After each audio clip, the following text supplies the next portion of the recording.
teman-teman, ada saya kembali Aryan Surya, sahabat baik kamu dari Pagar Kehidupan di podcast pagi. Saya doakan dulu semoga siapapun kamu yang menonton saya di pagi, siang atau malam hari, siapapun dirimu, saya berdoa semoga kamu diberikan kebahagiaan, keberkahan dan kelapangan dalam hidup kamu seberkah-berkahnya. Amin. Hari ini kita akan membicarakan sebuah topik yang ada kaitannya dengan perasaan bahagia. Tapi perasaan bahagia yang saya maksud adalah justru caranya tuh masuk akal banget.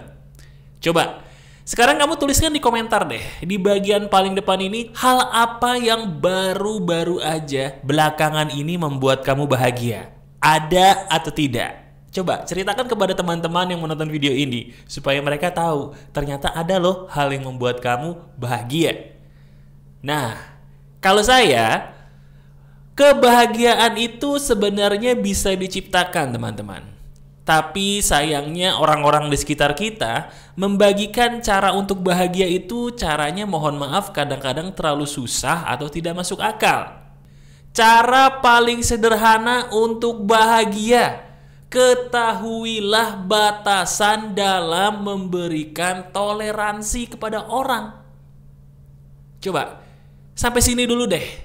Kamu renungkan perkataan saya tadi. Benar nggak dalam hidup kamu selama ini, apa yang saya katakan ini barusan kok sama ya dengan apa yang kamu alami? Pernah nggak sih kamu dalam hidup, secara sadar atau tidak sadar, membiarkan orang gitu ya, berlaku semena-mena tanpa batasan, akhirnya hidup kamu tuh jadi nggak pernah bahagia gitu loh. Misal, saya kasih contoh. Ada sahabat Pagar Kehidupan yang curhat kepada saya mengenai pasangannya. Dia merasa bahagia nih sudah punya pasangan. Tapi beberapa bulan kemudian dia curhat lagi kepada saya. Apa yang dia curhatkan? Dia bilang gini, "Mas, saya itu bingung mas. Kenapa? Kok saya ini kan merasa bahagia ya dulu dengan pasangan saya. Tapi kok sekarang saya ngerasa kayaknya hidup saya itu nggak bahagia. Loh, kenapa? Karena saya merasa dimanfaatkan oleh pasangan saya.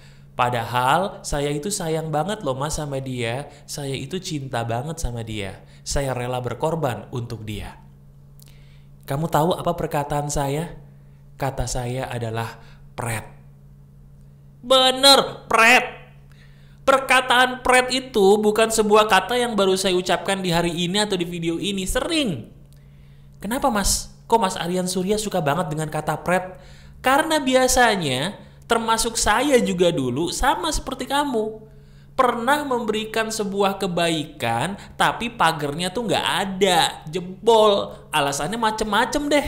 Alasannya karena saya cinta lah, alasannya karena saya sudah teman lama dia lah. Ada aja 1001 alasan yang membuat saya akhirnya terus memberikan kesempatan kepada orang yang sebenarnya nggak boleh diberikan kesempatan untuk menginjak-injak hak saya. Nah sekarang bagaimana dengan kamu? Coba lihat diri kamu sendiri. Lihat diri kita sendiri sekarang. Kalau secara jujur, ada nggak sebuah kejadian belakangan ini, atau bahkan maaf ya, bukan belakangan ini lagi, sampai saat ini bahkan, yang selalu membuat kamu tuh jadi ngerasa, gua nih sebenarnya disayangin sama dia atau enggak sih? Gua nih sebenarnya dianggap temen gak sih sama mereka? Saya nih sebenarnya dianggap sebagai karyawan teladan gak sih sama bos saya? Atau saya nih sebenarnya dimanfaatin sama klien saya atau enggak sih? Ada nggak sebuah kejadian dalam hidup kamu belakangan ini atau sampai saat ini yang membuat kamu sering bertanya-tanya dengan pertanyaan yang kurang lebih seperti tadi? Kalau ada, selamat ya.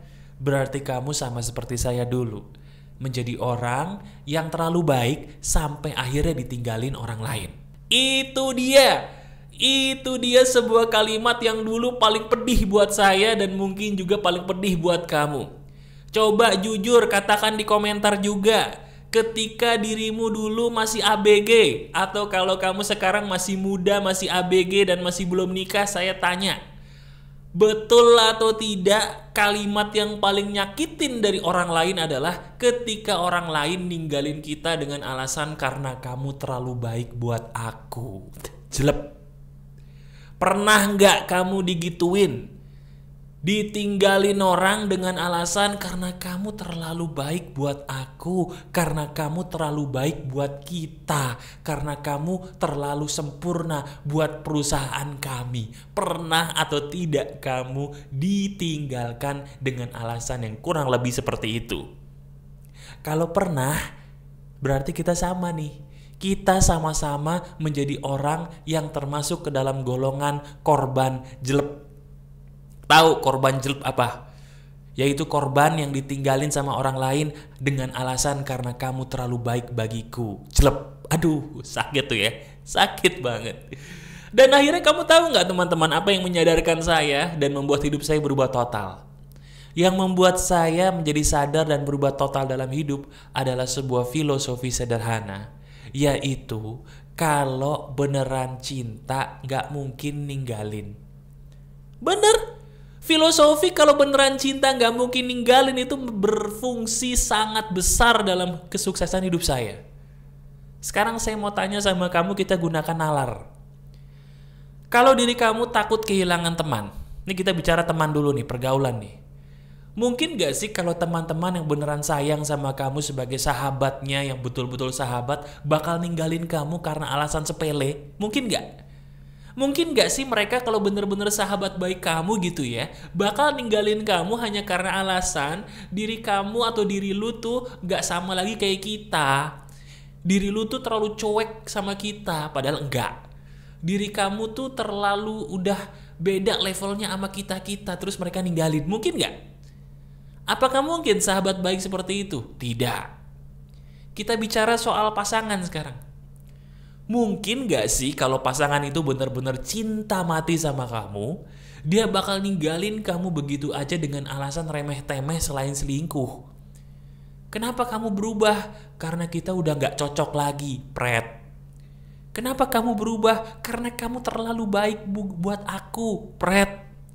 Kenapa kamu kok ninggalin aku? Kenapa kamu selingkuh? Abis kamu tidak bisa menjadi seperti yang aku mau. Kamu begini, kamu begitu. Katakan bersama saya, Pret. Betul. Kerjaan juga sama. Maaf, saya tidak bisa menerima Anda. Kenapa? Karena Anda itu kurang di bagian ini, kurang di bagian itu, dan Anda itu terlalu sempurna buat kami. Mohon maaf, mohon maaf, mohon maaf. Katakan Pret. Mas, emang ada ya mas ya pekerjaan yang gak menerima orang karena orang itu terlalu baik? Ada. Coba deh kamu ceritakan di komentar nih. Kalau kamu pernah mengalami sebuah peristiwa di mana diri kamu gagal diterima dalam sebuah pekerjaan hanya karena mungkin alasannya remeh-temeh gitu. Karena rambut kamu kurang panjang lah, karena badan kamu kurang tinggi 1 senti lah, karena badan kamu kurang gemuk, kurang kurus sedikit lah, atau mungkin maaf ya, karena kamu mungkin tidak sesuai dengan harapan dia berdasarkan mungkin jenis kelamin lah, atau suku lah, atau agama. Pokoknya alasan remeh-temeh yang membuat kamu ditolak bagi saya itu adalah Pret. Dah itu aja. Dan tahu nggak? Kita semua pernah mengalami itu. Dan sekarang solusinya itu gampang. Jangan biarkan orang lain merendahkan kamu. Tuhan memberikan kita kemampuan untuk marah. Itu untuk dipakai. Saya ulangi. Tuhan memberikan setiap manusia kemampuan untuk nangis, untuk marah, untuk ketawa. Itu untuk dipakai. Semuanya itu gak ada yang pajangan. Tuhan itu tidak pernah menciptakan sesuatu dalam umatnya seperti suatu hal yang sia-sia tuh gak ada. No. Kalau kamu memang diciptakan bisa nangis, menangislah karena nangis itu obat loh. Kalau memang ketawa itu diciptakan, ketawa itu juga gak boleh ditahan loh. Karena ketawa itu sendiri pun adalah obat. Nah marah itu sendiri pun teman-teman, kamu juga perlu loh. Jangan biarkan hanya karena alasan sabar, terus kamu tidak marah ketika kamu digiles-giles orang, gak boleh. Kalau diri kamu tidak dihargai, kalau hak kamu diambil, kalau janji mereka dilanggar, marah, itu wajar kok. Kalau diri kamu sekarang dizolimi orang, padahal harusnya kamu tidak dizolimi, kamu boleh marah kok. Tunjukkan kepada dia atau mereka bahwa kamu punya harga, bahwa kamu punya nilai. Kayak saya nih misalnya nih, saya tinggal di sebuah rumah teman-teman.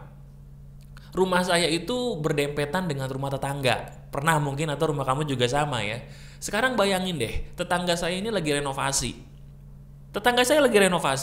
Barusan aja sebelum saya buat video ini kan hari Minggu nih saya buat video ini teman-teman. Saya membuat video ini rekamannya di hari Minggu. Hari Minggu di kompleks saya tuh gak boleh ada yang kerja. Tiba-tiba tuh tukang bangunan sebelah rumah saya persis, dia mukul-mukul tembok. Marah dong saya. Kamu tahu gak apa yang saya lakukan? Begitu dia mukul-mukul tembok dan kedengeran di tembok rumah saya balas balik pukul 3 kali pakai tangan saya. Buk, buk, buk. Dan kamu tahu, dia takut, dia diem. Langsung diem dia. Sekarang saya mau tanya sama kamu, kalau saya tidak memukul tembok itu balik 3 kali, dia bakal diem gak? Gak bakal diem. Dia bakal merampas hak ketenangan saya yang harusnya saya dapatkan di hari Minggu. Itu maksud saya bahwa kita perlu marah di saat tepat sasaran. Kita boleh marah di saat waktunya tepat. Kapan mas saya boleh marah? Di saat kamu haknya diambil. Di saat kamu diinjak-injak orang. Di saat kamu dizolimi orang. Di saat kamu sudah berusaha jadi orang yang baik, tapi kebaikan kamu diludahi orang, kamu boleh marah. Hey, lu gak bisa gitu sama gue. Kamu tidak bisa begitu sama saya. Ini sudah melampaui batas. Katakan begitu teman-teman. Percaya deh. Hal ini memang sederhana, tapi percaya sama saya. Kalau kamu bisa mulai menunjukkan marah kepada orang yang menginjak-injak kamu, dia akan berpikir 2 kali untuk meremehkan kamu dan merendahkan kamu. Dan kamu tahu, semenjak saya gunakan teknik ini, filosofi ini, gak ada lagi orang yang berani-berani merendahkan saya dan keluarga saya. Dan coba deh, mana mungkin Tuhan menciptakan amarah cuman buat pajangan. Amarah itu untuk digunakan asal saatnya tepat. Jadi kalau kamu mau bahagia, seimbangkan antara kebaikan dan amarah. Berbuat baiklah, tapi ketika kebaikanmu tidak dihargai, ibarat kata dia dikasih hati minta jantung, marahlah. Di saat itu dia bakal tahu bahwa memang kamu adalah orang baik, tapi bukan sembarangan orang yang bisa diinjak-injak hanya karena kamu terlalu baik. Coba renungkan, bukankah apa yang saya katakan ini masuk akal bagi kamu? Rubah hidup kamu dengan gunakan amarah di saat yang tepat. Rasakan perbedaannya dan kamu itu berharga. Jaga keberhargaan kamu dengan memadukan amarah dan perbuatan baik. Hidup kamu akan berbeda. Percaya sama saya. Masih ada saya, Aryan Surya, sahabat baik kamu selalu dari Pagar Kehidupan. Tetap keep the spirit, keep sharing, and keep loving. Bye-bye.